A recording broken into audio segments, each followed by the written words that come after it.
嗨，大家好。我呢已经结束了在广汽知联小镇的骑行啊，现在呢已经回到了车上。今天天气还是非常的热啊，在整个骑行过程当中呢，不断的喝水，否则的话呢就被这个太阳啊实在烤得慌。如果关注我视频的朋友呢，应该在我前一个视频可以看到我整个的在化龙广汽的知联小镇骑行的完整的视频。可以看到我在沿着珠江边的骑行，同时呢也有骑到知联小镇的很多房地产开发的这些楼盘中间，亲眼目睹这一座滨海的小城的崛起啊。但是呢现在还只是一个轮廓，只能从外面看啊，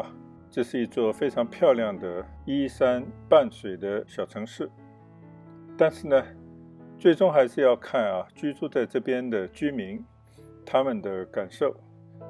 我相信呢随着建设的深入，各种配套设施的完善啊，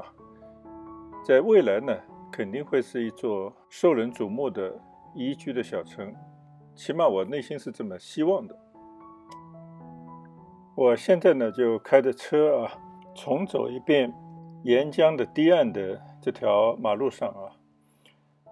主要呢也是因为啊，我也想让我太太啊来看一看我上一次和这一次在这个江岸的道路上骑行的这一路的风光。确实对她来讲的话呢，这样炎热的天气啊，暴晒的阳光肯定是无法在这边靠走路来欣赏这样的美景。所以呢我们就坐着车来逛一逛啊。原本呢我上一次骑行是从莲花山，也就是我前面的方向啊，这么骑行过来。这回呢我是开着车倒着走，应该是从北到南的这样来开车走一段。天气非常的好啊，但是呢也可以感受到玻璃窗外的那个炙热的阳光。路上呢还是遇到三三两两啊，开着车到这边来，可能是钓鱼，可能是闲逛啊。我看路上也停了不少这样的车。可能是我们现在都已经属于是退了休的状态啊，所以我们平时在网上啊关注的一些事情呢，主要就是看看哪些地方有一些新的去处啊，比方说哪一条江边的绿道又建成了，然后呢哪一个乡下的一个古镇啊又重新得到了修缮。那我们呢就会追着这样的一些信息呢就去看一看。这个呢我想也就是退休人员的一种慢生活啊，同时呢也是享受生活的一种方式啊。现在行驶的这个堤岸的道路呢，我记得它就只通了这一段啊。现在呢我们就是有一个出口，从这边出去以后呢就很难再往前走了。虽然我上一次啊骑行的时候看见有人强制的从那个土路上下来，那我们呢还是安全起见啊，就右拐进入到一条小的乡道上面啊。正好呢也可以看看莲花山下的农村的景象。因为这条路呢我上一次啊骑单车专门走过了一回，所以我知道它通向哪里。走在这么一条小路上啊，两边呢都是水塘，感觉呢还是在一种水乡的感觉啊。这条路呢正对的就是莲花山，可以看得见的那个山体啊。所以呢我们也想走到莲花山的附近，从莲花山的脚下呢看看能不能找到一条路。眼前的莲花山呢，它其实就是位于广州的番禺石楼这个地方，应该是一个4A 级的景区。它东临珠江，一直有羊城八景之称，好像有一个名字叫莲花峰观海。虽然呢，真正的海呢，其实还在珠江口的外面啊，但是这边的江面呢也非常的开阔，确实有点海的气势啊。对莲花山呢还是很熟悉，因为我记得我刚刚到广州来工作的时候呢，单位正好组织一次活动，就是到莲花山来游览。依稀呢还记得一些关于莲花山的传说。据说呢，这个莲花山啊，古代就是一个采石场，可以追溯到战国啊，就很远的古代了。据说呢，广州汉代的南越王宫的建筑石材也大部分都是从这边来开采的。后来呢，就逐渐的荒废啊，慢慢的呢，后来就成了一个旅游的地方。这个山上呢，还是留有很多的古迹啊。据说呢，在莲花山顶这个高耸的宝塔，这个莲花塔呢，它始建于明朝万历年间。另外呢，莲花山的山顶呢，建了一座小城。这座小城呢，据说是在康熙年间建成的。莲花山是怎么得名的呢？就是因为在莲花山的主峰啊，叫麒麟峰的山顶呢，有一块石头，很像盛开的一朵莲花，所以呢就得名为莲花山。莲花山呢不仅是一个旅游胜地啊，还是佛教中的一个观音菩萨的道场，所以呢山顶竖有观音菩萨的金身的塑像啊。其实呢它是一个青铜铸成，外面是镀金的，据说有40来米高，所以呢从很远地方就可以看到啊，确实有宝相庄严的一种神圣感。莲花山呢还是比较容易去旅游的，因为呢它是可以直接开车到山顶上，可以免了登山之苦。所以如果没有去过的朋友呢，一定要去登高转运啊，也可以祈求菩萨来保佑前程。那现在呢，我就一路行驶在莲花山脚下的一条小路啊，这边呢都是一些乡下的民居，两边的这些楼房呢，看来有些陈旧啊，似乎呢并未得到菩萨的更多的庇佑啊，看上去呢就是一个平凡的村庄的模样啊，也许呢这就是生活的本真吧。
经过了一大段我也叫不出名的乡道啊，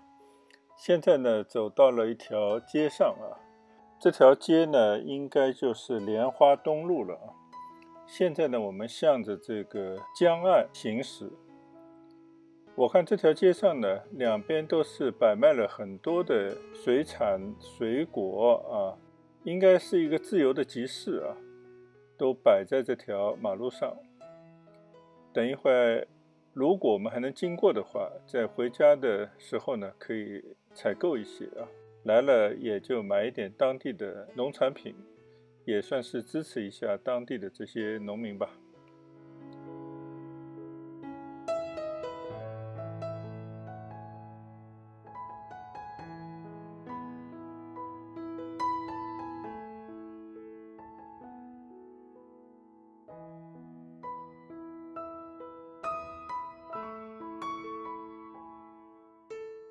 现在呢，我们走到了这条街道的尽头呢，正对的就是莲花山码头啊。其实这是莲花山的客运码头。那这个码头的话呢，在没有疫情的时候呢，是从这边可以搭船直接去香港啊。番禺这边呢，可以过香港的，应该也就是这个了。另外一个呢，可能就是要到南沙去坐船到香港。珠江三角洲这边呢，河道纵横啊，只要能通达珠江的呢，其实都可以去到香港。我们现在呢，就右拐到了这条海滨大道上啊。我看见啊，马路的地面上呢，也有了新画的一个碧道啊，就是蓝色的那个给大家骑行、跑步锻炼的这样的一条小道啊。那这边呢，我是从来还没有来骑行过啊。上次呢，我就是从莲花山客运港啊，直接往知莲小镇那个方向骑行了。所以这段路呢，以后有机会还是可以过来骑行一下。这边呢，就明显的就是一个码头的感觉啊，但是呢，还是很舒服，因为左侧的码头停了各种各样的船，顺着这个路往前开一开呢，可以体验一下码头的风光啊，还有江岸的美景。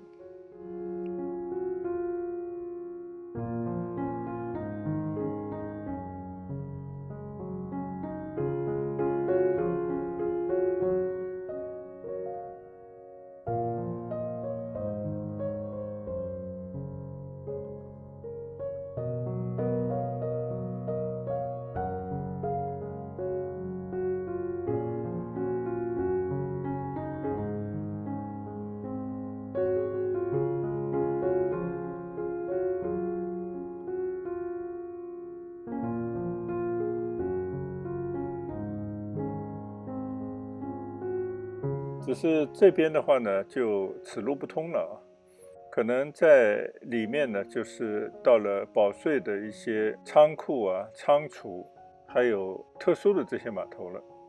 所以我们掉了头呢，原路返回。顺便呢，可以从这个方向来看一看江岸啊。眼前的这座桥呢，是通往海鸥岛的这座桥。那我们上次去海鸥岛就是从这个上面经过的啊。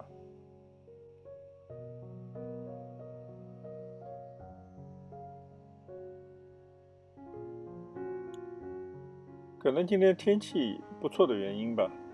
能见度也比较高。从车窗里面看出去啊，这个莲花山码头附近的整个江面，还有江里面停的各种的船只，这样的风景啊，让人家感觉还是很享受啊。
刚刚呢，正好也是从这条莲花东路啊，就是刚刚跟大家说的，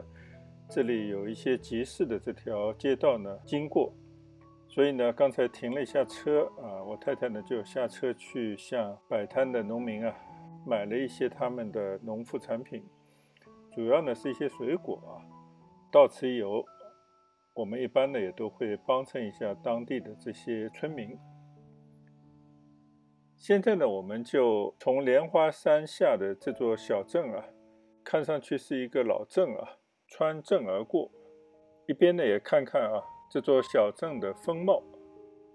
也感受一下啊天隅番禺最东面的这么一个小镇，它的烟火气啊。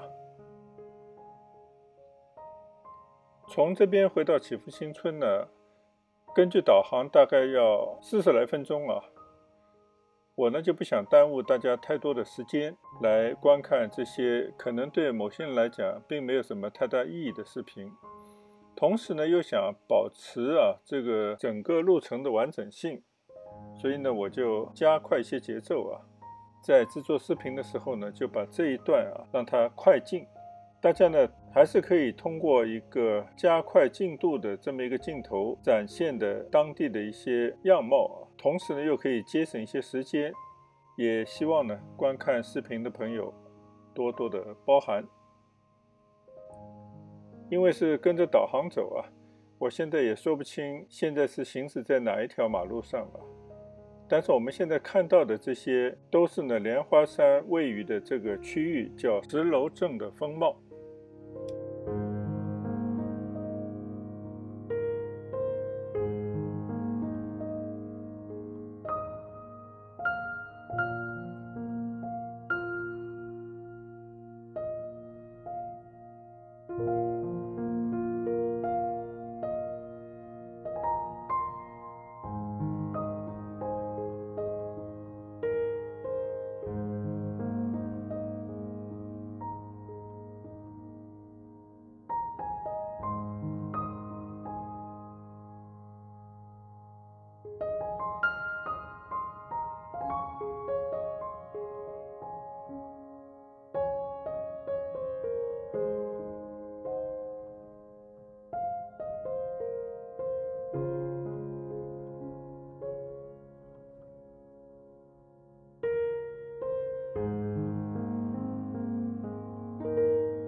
现在呢，刚好应该就是通过石楼镇的当地的政府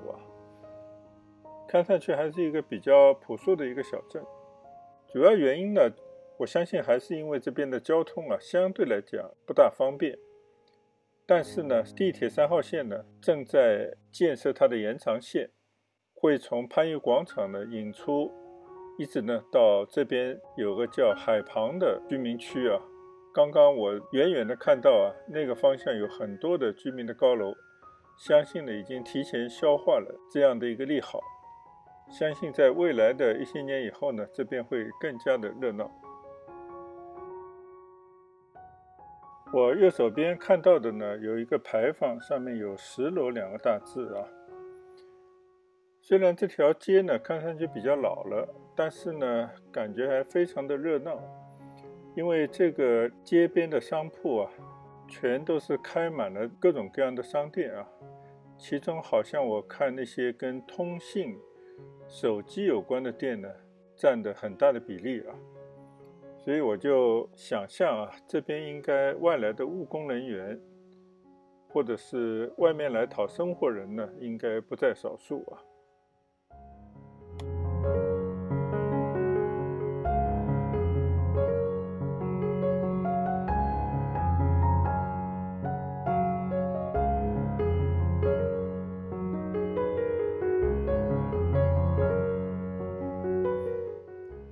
确实我从这个修建的相当不错的这条大道的两边看到有很多各种各样的工厂有些呢是合资的一些品牌，也有一些呢不太清楚是哪里的品牌啊，但是总之呢，确实有很多的这些工厂。所以呢，我相信啊，这边这些企业里面工作的人员呢，很多都住在我刚刚看到的那个小镇里面啊，10楼这个小镇里面。所以呢，这个小镇里面啊，这些人呢产生了不小的消费啊，也带动着当地的乡村的经济。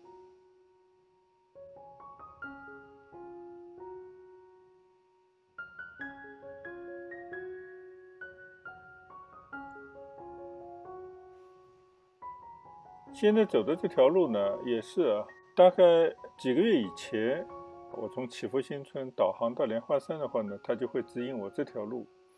看来呢，这条路也是一个新扩建而成的，相对比较快速的一条路啊。以前呢，都是从亚运大道那边导航过来的。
不知不觉呢，已经经过了大岭村了。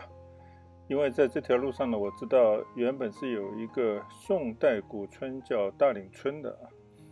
曾经呢也去走访过好多回，也拍了不少的视频啊，分享在网上。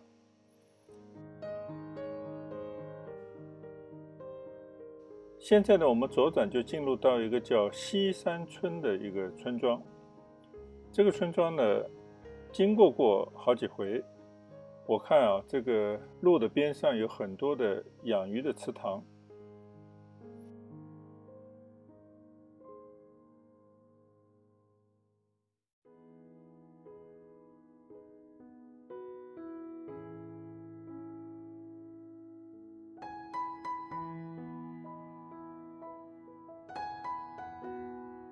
在应该是村头吧，有一个很大的池塘啊。广东这边一般很多村庄呢都会在村前啊建一个人造的池塘，也就是水为财的意思吧。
现在呢，我们已经重新回到了金山大道上啊，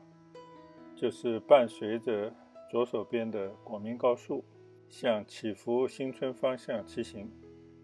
那么这条道呢，一直走到头就到我们祈福新村了。现在呢，我还是通过快进来加快通过这个路段。其实呢，我是想通过一种尝试，也就是呢，在拍摄这些驾驶过程当中窗外的风景来跟大家分享我路上的所见所闻。但以往呢，每次在拍摄的过程当中呢，总会受到一些噪音还有呢，就是车内一些私人的讲话的声音的干扰，所以使得这些拍摄的内容呢，没有办法原汁原味的就这样分享出来。所以呢，我也参考了一些网友们分享的视频，也就是呢，通过把这些拍摄到的画面呢，重新编排静音，然后呢再添置画外音，最后呢，能够达到一个让观看者能够清晰的收看，又不会为这些杂音所打扰的完整的一个视频。作为一个拍视频的菜鸟完全没有章法，所以呢，也在不断的摸索，不断的尝试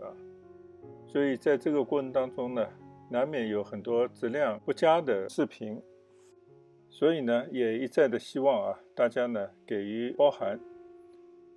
我也会呢通过不断的学习来不断的改进拍摄的方法和制作的水平。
祈福新村呢已经近在眼前了。那我们今天的广州道路驾驶从莲花山回到祈福新村这个路段的全程的展示呢就到此结束。我们期待下一次再和大家见面。谢谢大家一直的支持，谢谢大家的观赏，再见，拜拜。